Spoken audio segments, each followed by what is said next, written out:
It ain't the left side or the right side, then it must be the fin side.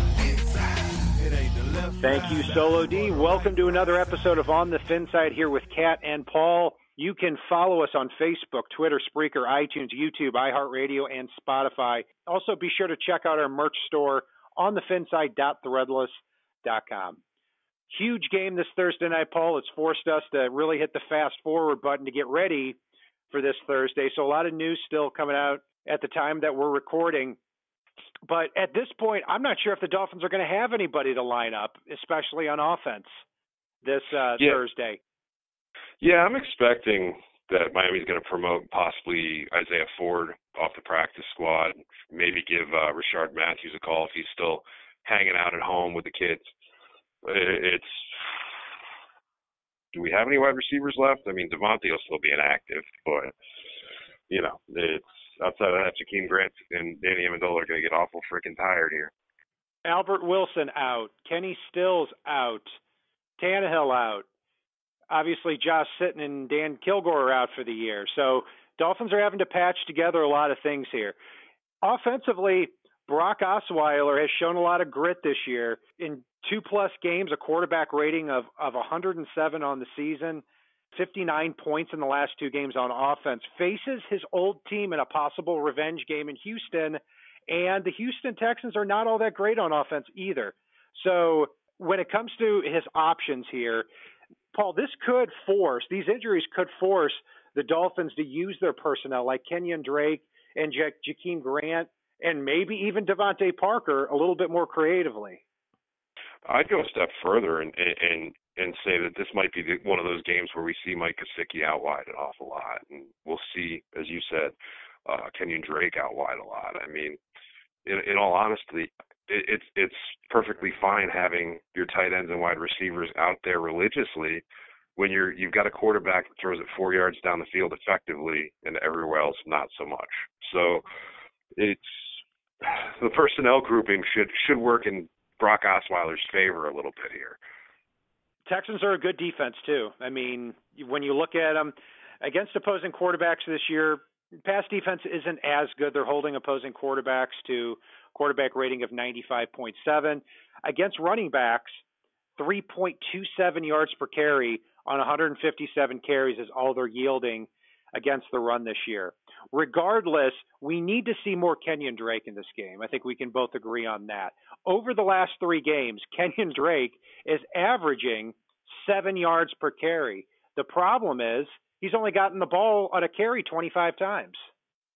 Yeah, this is one thing that could force Gase to actually utilize his running backs a little more heavily, having all the wide receivers injured.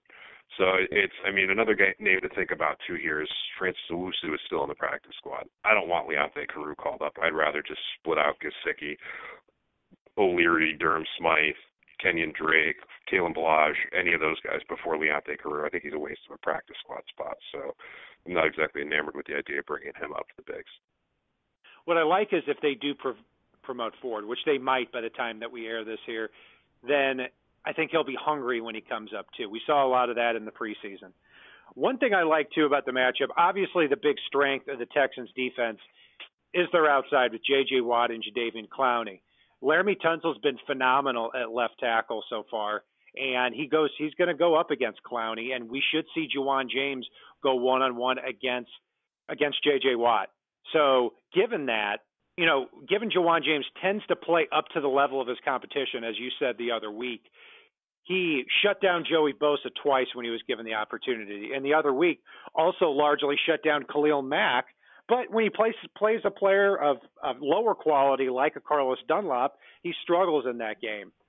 I think it's going to be huge if the Dolphins can keep those outside pass rushers at bay. It will be. The thing that worries me with J.J. Watt is something that he seems to do against the Dolphins with Tannehill at the helm, and it's very easy to do against the Dolphins with the sidearm Sasquatch at the helm. J.J. Watt has always historically batted down a huge amount of passes at the line of scrimmage. And, I know Brock Osweiler is a little taller than Tannehill, but he releases the ball a bit lower than Tannehill does too, and he has had a propensity to have balls batted at the line. So J.J. Watt, my biggest worry is with a 4-yard offense. he could be batting a lot of balls at the line of scrimmage here. That's a good observation. Looking at the Dolphins on defense, there's just no way to say it. They've been plain awful for the last game and a half, and really, to me, for the last 4 weeks.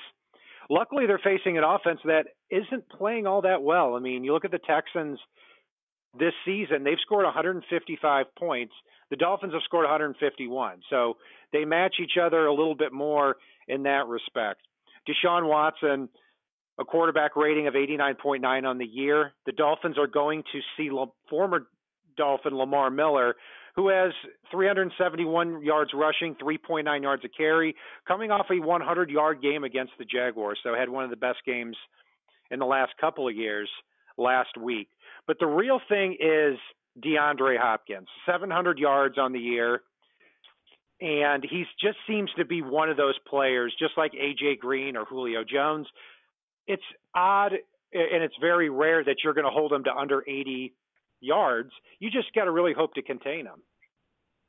Yeah, and I think he's going to get the majority of his yardage against, and you know I'm a huge fan of Bobby McCain, but I think he's going to get the majority of his yardage when he lines up on that side of the field, unless Matt Burke gets creative and has Xavier Howard shadowing DeAndre Hopkins, which, you know, we've seen all year where even when a team has a true alpha receiver, Xavier's on him a lot, but not all the time. So I think the worrisome matchup is Hopkins versus McCain, although with Shaun Watson nursing a few things and the way he's kind of regressed a little bit, even though he's still playing well, this could very well be a chance for Bobby McCain, who likes to take a few chances out there, to get a pick in this game and maybe have that be one of the things that turns the tide in Miami's favor. The big matchup really is going to be Hopkins and Will Fuller against this defense, because after that, they really don't have a third option. It's like saying Kiki Kuti will say. I think it might be cutie, but I don't feel comfortable saying that on the air, so we're going to stick with that. But he was really starting to come on for them. Just in a couple of games, in 3 games, he had 21 catches for him, but he is going to miss this contest. So now their third option after that on the season is tight end Ryan Griffin with 140 yards. And we were listening to Matt Weston from Battle Red blog on here, and in his words, he was the worst tight end in the league. So the Dolphins really do have an opportunity here to win in the secondary and to put pressure on the quarterback too. The Texans have one of the worst offensive lines in the league. So Ryan Griffin's a guy actually that I do know a lot about. I mean, I spent 4 years watching the kid in college at UConn, and he's one of those guys. He's not fast. He's not a guy that you think of, but he scares me a little bit just in the regard that he tends to get forgotten a lot in coverage. He tends, and he's very sure-handed. So, you know, he's one of those guys like Anthony Fasano. You watch Fasano play, and you kind of sit there and go, how is he doing that? How is he catching the ball and getting another 20 yards here? How does anybody let that happen? It's because you forget about him. Because there's nothing that fully stands out about Griffin except for he's got good hands. So Miami's had a propensity in the past to play poorly against no-name tight ends, which Ryan Griffin kind of falls under that category. So he could be a guy that gets a few catches in this game, and they're going to be those sneaky ones where he just kind of trots out in the flat and nobody pays attention. So, I mean, he actually worries me a little bit. Well, I mean, I think anybody would worry me at tight end after seeing Michael Roberts for the Lions, who is nothing more than a glorified blocker, catch 3 big balls like he did last week, caught 2 touchdowns, and he caught a 27-yard pass on, I believe it was a 2nd and 20 that set up one of the Lions' scores. So, absolutely, I mean, the Dolphins can't just focus completely on those 2 guys. If they do, then they're going to allow some of these nickel and dimers here, like Ryan Griffin, to get the best out of them. But the big thing, I can't overstate this enough, the Texans' offensive line has just been piss poor for a long time. I mean, Julian Davenport, just watching him on film, man, I look at him and think, how can Robert Quinn not eat his lunch this week? And when you look at the last couple of weeks against the Bears and against the Lions, where he was facing Charles Leno and Taylor Decker, two very good left tackles, now he's facing this guy. I'm thinking Robert Quinn may be due for a couple of sacks this week. But that's the key, and that's where I start getting a little bit optimistic about this defense. The last 4 weeks, they allowed 38, 27, 28, and 32 points, but they were facing the Bengals, the Bears, the Lions, and the Patriots, two very good offenses. I think they're going to be happy to see, knock on wood, an offense that hasn't been playing very well. Yeah, Quinn, I love Quinn. He's got a hell of a burst. He's got a hell of a motor. I think opposing offenses have kind of figured out that for the most part he's been a one-trick pony this year, which is I'm just going to run the hell past you. And instead of trying to block him forward, he's going to get by you, but if you push him, you can use his momentum to propel him past the quarterback. And I think we've seen a lot of that in the last few games. So he's going to have to, if all he does is use a spin move a couple times in this game or something along those lines and get a little creative, then he's going to be able to feast with that one trick that he's got. But it's seeing him get pushed past like that over and over again. Something needs to give here. And Cam Wake, I love Cam Wake. You can't be a Dolphins fan and not love Cam Wake. I don't know where he is this year. I mean, other than a handful of plays when he's been healthy, he's really been a non-factor. And Miami needs their all-pro defensive end to step up because that helps all the levels of the defense. So unless that happens, this could be a long day for Miami. But the good news is if they can get a couple shots into Shaun Watson, he's nursing a few things. So that can greatly affect the outcome of this game as well. I'm glad you brought that up because that does scare me. That what the Texans do a lot is to compensate for that poor offensive line. Watson steps up and he starts moving around in the pocket. And the Dolphins have shown with the 9-wide scheme that they're a little suspect to that. I mean, we saw even Matt Stafford easily step up and start maneuvering around last week, and that caused a lot of problems. Watson is 10 times the athlete that Matt Stafford is. So all I know, Paul, is the Dolphins defense better do a better job this week. In the last 4 games to opposing running backs, they've allowed 5.25 yards a carry. And the quarterbacks have had a combined rating of 109.3 in the last 4 games against the Dolphins. Here's one stat that just blew my mind, and I tweeted this out. In the last 109 minutes of Dolphins football, they have forced, on defense, one punt in the last 109 minutes. They better do better this week, or else I don't know if Matt Burke's going to survive into the next week. So a lot of things up in the air here, Paul. How do you think this game's going to go? What's your prediction? Well, I just want to comment real quick because I know we're running out of time here. But, yeah, they've allowed one punt, but they've also been – I don't know if they still are at this point. I'd have to look at the stat line. But they were the leading team in interceptions this year. They forced a lot of turnovers this year. So, I mean, they forced one punt, which still isn't great, but the fact that they've gotten a lot of turnovers this year too kind of makes it a little more forgivable, even though I don't love some of the things I saw this last week. Yeah, but for me, I've got to jump in there too. Is with that, you're right that they've forced 13 turnovers, 11 of those being interceptions. But the last 6 quarters, they've only had 1 turnover. And I think that's part of the problem is that now they're not forcing those turnovers. They're also not stopping offenses. So there's not that give and take on the defensive side of the ball. They've got to stop the bleeding in this one. They do. And I'd love, you factor in all the goal line stands we've seen this year from them, which there's been a pretty inordinate amount. It's I can also make it a little more forgivable too, so long as they continue to have those, and that's a big but there.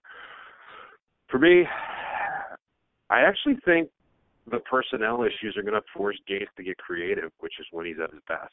When he's been this vanilla Gase, that's been a scary, terrifying thing for Dolphins fans because they don't do well when they play vanilla because they've got personnel that you're supposed to get creative with. So I think Miami does pull this one out. I think the Texans have been beating a handful of bad teams. The Jaguars are terrible right now. The Jets are a terrible team that shows up once in a blue moon, and the Bills are not good either. So, that's 3 of their 4 in a row. But for me, I think Miami pulls this one out 24-17. Yeah, the last 4 wins have come against the Colts, Cowboys, Bills, and Jaguars, so not a exactly murderer's row schedule there. So part of me feels like, for that reason, that it'd be kind of odd to see the Texans go 5-3. And I think the Dolphins being 5-3 couldn't even make a little bit more sense. But they're very banged up right now, and on a shortened week, I don't think they're going to be able to be as creative as we want them to. And I have a hard time seeing the Dolphins have a lot of answers for Shaun Watson, even against this Texans offensive line. I see the Texans winning. I see them winning convincingly, 27-13. I hope I'm wrong, because I'll tell you what, the 8th game of the season last year, they played the Oakland Raiders. And after that 4-2 start, I started feeling like, talent-wise, the Dolphins don't quite have 4-2 talent, but hey, they're 4-2. I'm happy. Then they got crushed by the Ravens, and then the following week against the Raiders, they lost a close one on prime time. And then from that point, I kind of let them go after they were 4-4 because I didn't see them turning the season around. I might have a similar feeling here if the Dolphins don't win this game against the Texans. If they go to 4-4 in this AFC that's starting to look tougher, I don't know if they're coming back from that. I'm sorry to say.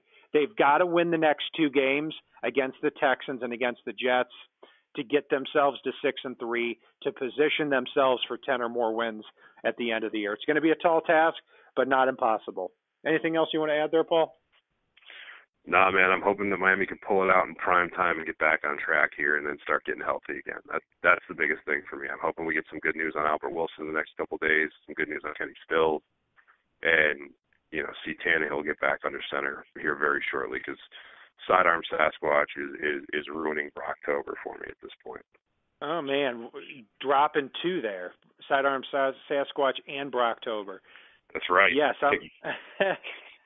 I'm with you. I was trying to come up with something quickly for David Fales, but I couldn't quite do it. So anyway, we're going to end the show on that note. You can follow Paul and I on the Finside on Facebook, Twitter, Spreaker, iTunes, YouTube, iHeartRadio, and on Spotify.